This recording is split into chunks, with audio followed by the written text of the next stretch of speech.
grievance.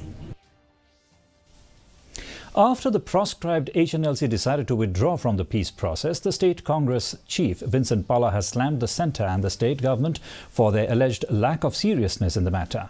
Claiming that the Congress ushered in peace in the region, he said the efforts of the previous Congress government were squandered.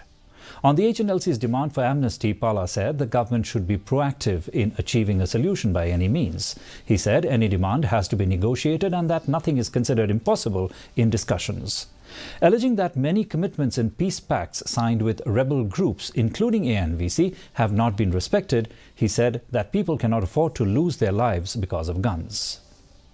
You see, very unfortunate to see when the agency ready to come to the table, but there's no seriousness on the part of the BJP government at the center as well as in the state.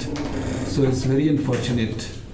If you see in all these issues, the government big promises in the manifesto, whereas when it comes to reality, they always don't care for the people of Northeast. Meanwhile, MPCC chief Vincent Palla has criticized